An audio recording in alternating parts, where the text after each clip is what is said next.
Whistling Woods. So ఈ project details మీరు చూసుకుంటే ఈ లేఅవుట్ అనేది మనం 5.5 acres లో మనం డెవలప్ చేయడం జరిగిందండి. లేఅవుట్ లో టోటల్ గా మనకి చూసుకుంటే 45 ప్లాట్స్ ఉంటాయి. ఈ ప్రాజెక్ట్ అనేది HFDA final approved with RERA.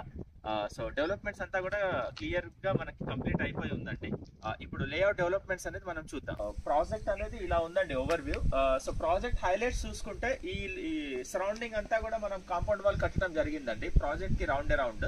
And under ground electricity మనం ప్రొవైడ్ చేయడం జరిగింది. అదే విధంగా మనం అండర్ గ్రౌండ్ డ్రైనేజ్ ఇవ్వడం జరిగింది. ఈచ్ ప్లాట్ కి వాటర్ కనెక్షన్స్ అనేది మనం వాటర్ కనెక్షన్ పైప్ అనేది ఇవ్వడం జరిగింది. సో ఫుల్లీ డెవలప్డ్ ప్రాజెక్ట్ అండి. Coming to the location highlights. So ఈ ప్రాజెక్ట్ అనేది ఓఆర్ఆర్ ఎగ్జిట్ నెంబర్ 14 నుంచి మీకు ఒక 3 kilometers ఉంటుంది. అదే విధంగా శ్రీశైలం హైవే నుంచి చూసుకుంటే మీకు ఒక 2.5 to 2.8 kilometers వస్తుంది. గచ్చిబౌలి ఫైనాన్షియల్ డిస్ట్రిక్ట్ ఏరియాస్ నుంచి చూసుకుంటే మీకు ఒక 35 kilometers. అదే విధంగా ఆదిబట్ల టీసీఎస్ నుంచి మీరు చూసుకుంటే మీకు ఒక 12 to 13 kilometers వస్తుంది. సో ఇలాంటి లేఅవుట్ లో మీరు ఏదైనా ఇన్వెస్ట్ చేయాలి అనుకుంటే you can just contact us. Thank you.